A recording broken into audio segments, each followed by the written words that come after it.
Hello hi students. Last video में हमने chapter 5 के कुछ सम किए थे। आज हम उनसे आगे सम करते हैं। जो आज हम जो सम करेंगे उनमें से बच्चों कई बार क्वेश्चन पेपर में आ जाते हैं। ठीक, तो जरा ध्यान लगा के स्टेटमेंट समझना और फिर सम करना। देखिए क्या है question number 13। How many 3 digit numbers are divisible by 7? कि 3 डिजिट्स नंबर्स में से कितने 7 से डिवाइड होते हैं। अब पहले तो बात क्या है, 3 डिजिट नंबर का पता होना चाहिए। कहां से स्टार्ट होते हैं? 100 से। और लास्ट नंबर क्या होता है? 999 मीन्स 999। अब ये नंबर नहीं लेने हैं, इनमें से वो नंबर जो 7 से डिवाइड होते हैं। 7 के प्लेस पे 2, 3, 4, 5, 6, 7, 8, 9 कोई भी नंबर आ सकता है। तो यहां क्या था? 7 था। तो अब इससे डिवाइड होने वाले नंबर्स को हम सिलेक्ट करेंगे। कहां से सिलेक्ट करेंगे?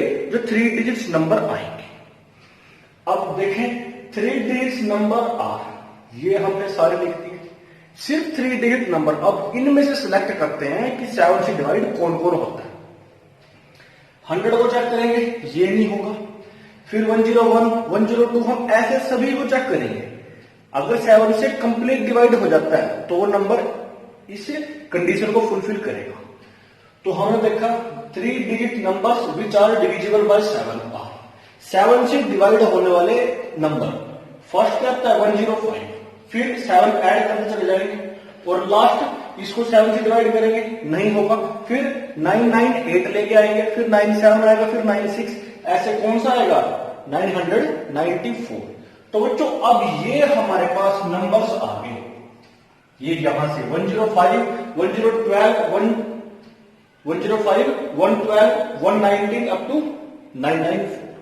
अब ये हमें बताने हैं कितने, हाउ मैनी मतलब एंड बताना है हमें कितने हैं। तो अगर इसके अंदर देखें हम तो ये फर्स्ट टर्म है 105, 112 सेकंड टर्म है, ऐसे थर्ड टर्म अप टू ये लास्ट टर्म आएगी हमारे पास। लास्ट टर्म है, लास्ट टर्म को हम एल से लिखते हैं, स्मॉल एल। अगर ये हमारी एपी बन जाती है, हमने एपी की बात क्यों की? क्योंकि चैप्टर 5 कर रहे हैं, इसका नाम अरिथमेटिक प्रोग्रेशन है। इसके अंदर एक ही कंसेप्ट किया है एपी का। अगर ये एपी बनेगी तो एपी की कोई ना कोई कंडीशन या कोई ना कोई रूल या कोई ना कोई फॉर्मूला लगा के चेक करेंगे। तो लास्ट टर्म फाइनाइट एपी में उसकी जनरल टर्म कहलाती है। Clearly they form an AP. हमने यहां पे देखा ध्यान से, क्या बना रहे हैं? ये एपी बना रहे हैं, क्योंकि डिफरेंस कितने का आ रहा है? 7 का डिफरेंस आ रहा है। अगर मल्टीपल ऑफ 7 या डिविजिबल बाय 7 हम लेंगे तो D7 आएगा। मल्टीपल ऑफ 5 या डिविजिबल बाय 5 लेंगे तो 5 का आएगा, D5 आएगा। तो बच्चों एपी हमारी बन गई। फर्स्ट टर्म आ गई, डिफरेंस निकाल दिया हमने। तो लास्ट टर्म है हमारे पास फाइनाइट एपी के लिए लास्ट टर्म उसकी एन हम ट्रीट करते हैं। तो एन कितने आ गए? 994 आ गए बच्चों हमारे पास। फिर एन की हमारे पास फॉर्मूला होता है जनरल टर्म का, a plus n minus 1 times D. ये आ जाएगा। a के प्लेस पे a की वैल्यू पुट करेंगे, d के प्लेस पे d की वैल्यू पुट करेंगे। फिर 105 को उठा के राइट हैंड साइड में शिफ्ट करेंगे, माइनस का हो जाएगा। सब्ट्रैक्ट करेंगे, ये आ जाएगा। 7 मल्टीप्लाई में डिवाइड हो जाएगा, कैंसिल आउट करेंगे 107 आएगा। फिर n माइनस 1 इक्वल टू 127 आ गया, 1 वहां ले जाएंगे, 128 आ गया। तो n क्या आ गया? 128। n क्या था? Number of terms. वो कौन सी थी? Last term. तो ये कौन सी पोजीशन पे बैठे हुए हैं? 128 टर्म, 128 टर्म पे है। अगर बच्चों हमारे पास इस तरह की एक एपी आती है, यहां ध्यान देना, अगर हमारे पास इस तरह की एपी आती है, इस तरह से मतलब फाइनाइट एपी आती है। अगर फाइनाइट एपी आती है तो जो लास्ट टर्म है हमारी वो एन की तरह ट्रीट होगी। जब एपी की इंट्रोडक्शन आपको मैंने कराई थी, इसका बेसिक कंसेप्ट कराया था, तब ये बात मैंने आपको बताई थी। इस पे ध्यान देना, फोकस करना। इस तरह से बच्चों पेपर में कई बार आ जाते हैं। अब बच्चों क्वेश्चन नंबर 13 भी ऐसा ही है हमारे पास। क्या बोलता है? How many multiples of 4, last में क्या था? डिविजिबल बाय 7 था, इसमें 4 के देखने, लाई बिटवीन 10 एंड 250 कि 10 और 250 के बीच में ऐसे नंबर्स कितने हैं जो 4 के मल्टीपल है। पहले तो हमें पता होना चाहिए 10 और 250 के बीच की बात करिए बच्चों, इसमें लाई बिटवीन में हम 10 को भी छोड़ देंगे, 250 को भी छोड़ देंगे। इट मीन नंबर कहां से स्टार्ट होंगे, 11 से स्टार्ट होंगे और लास्ट नंबर क्या होगा 249। अब इनको चेक करेंगे हम कि इनमें से 4 के मल्टीपल कौन कौन है। तो multiples of 4 which are divisible by 10 and 250 are, हमें पता है 10 तो हमें इंक्लूड नहीं करना है, 11 करेंगे। तो क्या 11 4 का मल्टीपल है? नहीं है। तो 11 के बाद कौन आता है? 12। क्या 12 है? यस। फिर क्या आएगा उसमें 4 ऐड करते जाओ, 16, 20, 24, 28, 32 ऐसे आता रहेगा हमारे पास। और लास्ट क्या था 249। क्या 249 4 का मल्टीपल है? नहीं है। क्यों नहीं है? क्योंकि उसको पूरा पूरा डिवाइड नहीं करता है। तो फिर उससे पहले आओ, 249 से पहले कौन आएगा 248। डिवाइड करो किससे? 4 से। 4 6 जा 4 2 जा हो गया कंप्लीट डिवाइड। इसका मतलब क्या हुआ, last multiple of 4 in between 10 and 250 क्या आया हमारे पास 248 आ गया। अब बच्चों ये पहले वाले सम की तरह होगा, ये क्या दिखाई दे रही है हमें से? एपी दिखाई दे रही है। तो लिखो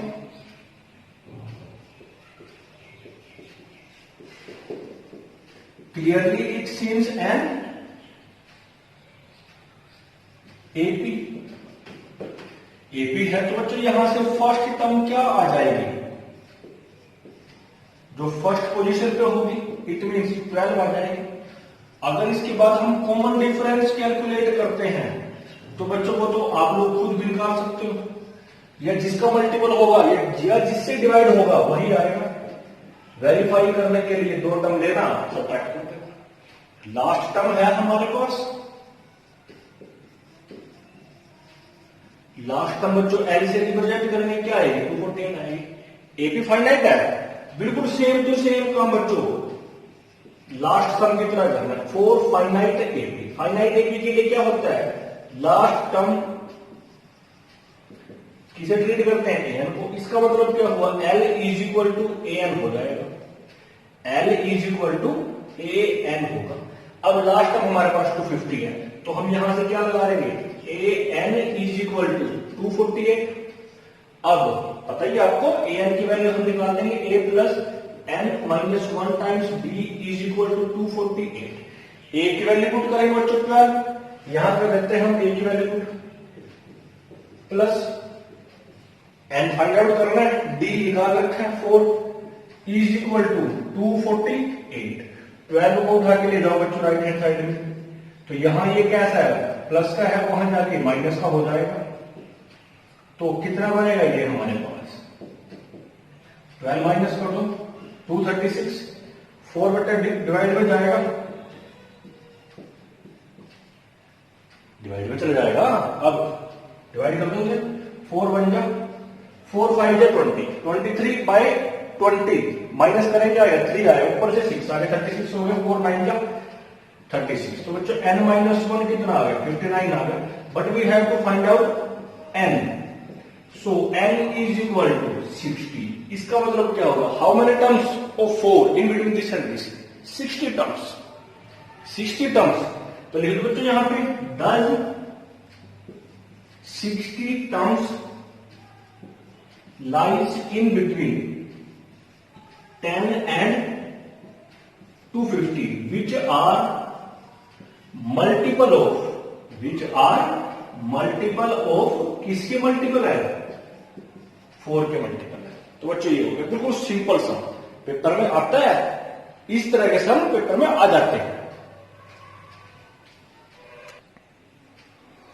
हाँ तो बच्चों नेक्स्ट सम आता है, for what value of n are the nth terms of the APs this and this are equal. मतलब कि n की कौन सी वैल्यू के लिए इन दो एपी की nth टर्म इक्वल होगी। मींस क्या हो, एक एपी है an निकाल सकते हैं, दूसरी एपी है an निकाल सकते हैं। अब n बताना है कि एक ऐसा n आए कि इस और इस एपी की nth टर्म इक्वल हो जाए।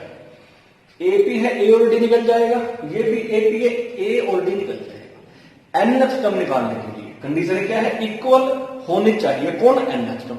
हम क्या करते हैं, इसकी भी nth टर्म निकाल लेते हैं, इसकी भी nth टर्म निकाल लेते हैं और उनको इक्वल पुट कर देते हैं। तो जैसे ही पुट करेंगे उसके अंदर भी n होगा और वहां भी n होगा, सिंप्लीफाई करेंगे n की वैल्यू हो जाएगी। इट मीन्स उस n के लिए दोनों की nth टर्म इक्वल हो जाएगी। समझ गए बच्चों? क्या करेंगे, फर्स्ट एपी की nth टर्म सेकंड एपी की nth टर्म को इक्वेट करा देंगे। इक्वेट क्यों कराएंगे, कंडीशन में लिखा है आर इक्वल कौन, nth टर्म, बस ये हो गया। फर्स्ट एपी की nth टर्म निकाल देंगे और सेकंड एपी की nth टर्म निकाल देंगे। तो हमारे पास ये एपी है फर्स्ट, ये सेकंड।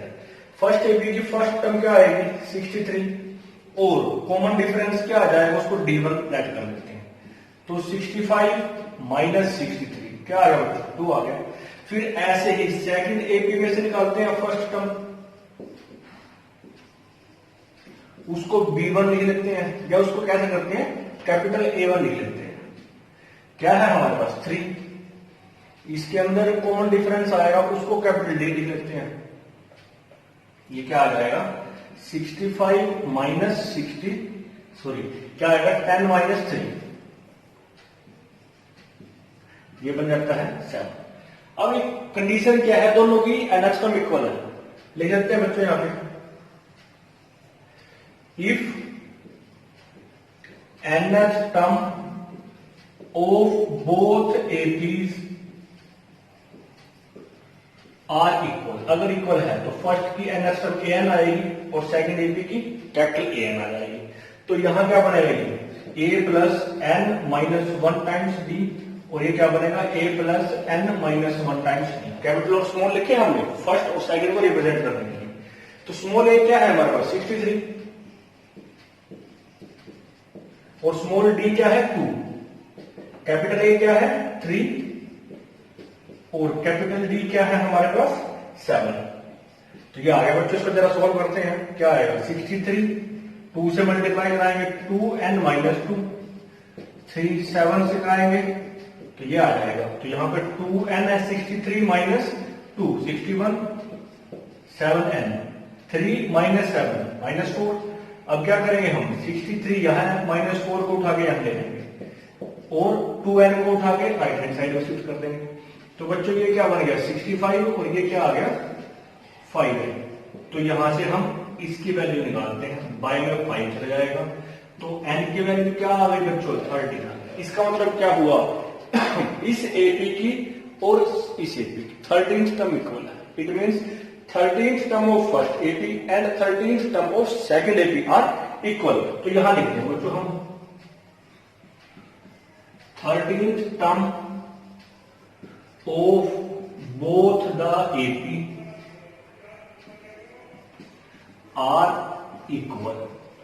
तो बच्चों दोनों एपी की 13th टर्म इक्वल है, कुछ नहीं करना है, नया जो स्टेटमेंट में गिवन है वही रखना है बस। 2 एपी थी ठीक है, तो दोनों में से फर्स्ट टर्म आएगी ये भी ठीक है, दोनों में से कॉमन डिफरेंस आएगा ये भी ठीक है। बाकी काम इसने बोल दिया, क्या बोल दिया, दोनों की nth टर्म निकाल दो, इक्वल रख दो, सोल्व करो, n की वैल्यू आती है।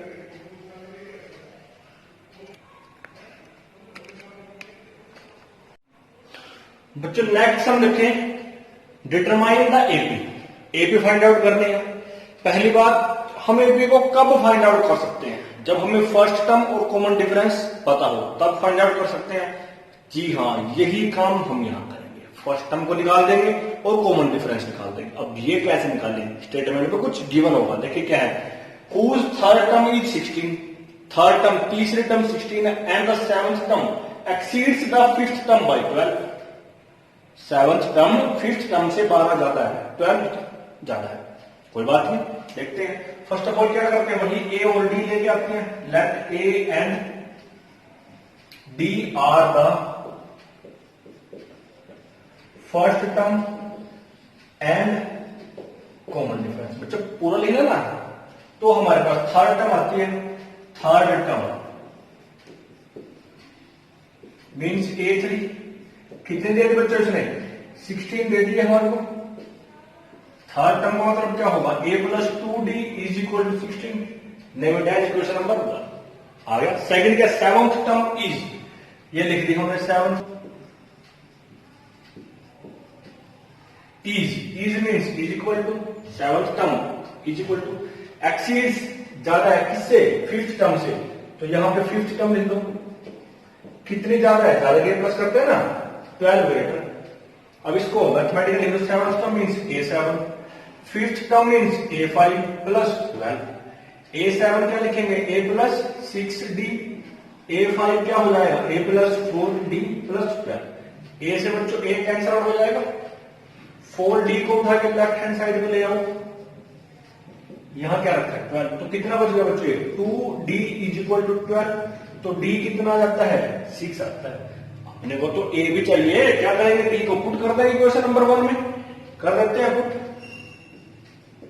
Put D is equal to 6 in equation number 1 क्या है, A प्लस 2D, A रखा रहेगा, 2 इंटू डी क्या आ गया, 6 आ गया, इज इक्वल टू में क्या है 16। तो बच्चों यहां से कितना आता है, 16 minus 12 means A is equal to क्या आता है, 4 आ जाता है। डी रखेंगे यहाँ पे, 6 टू 12, वहां जाकर माइनस 16 माइनस 12 4, A कितना आ गया, 4 आ गया। A और D से काम थोड़ी चलेगा, नहीं चल जाएगा, क्यों, क्योंकि ये भी पूछता है एपी के लिए A और D चाहिए। तो फर्स्ट टर्म हमारे पास क्या आ गया बच्चों, so first term means A कितने आ गए, 4 आ गए, बच्चा भी निकालते हो। फिर सेकंड टर्म निकालते हैं, A2 नाम रख देते हैं इसको, क्या होगी A प्लस D, A मतलब 4, D मतलब 6 आया था हमारे पास, ये आ गया, तो टोटल क्या हो गया बच्चों 10 हो गया।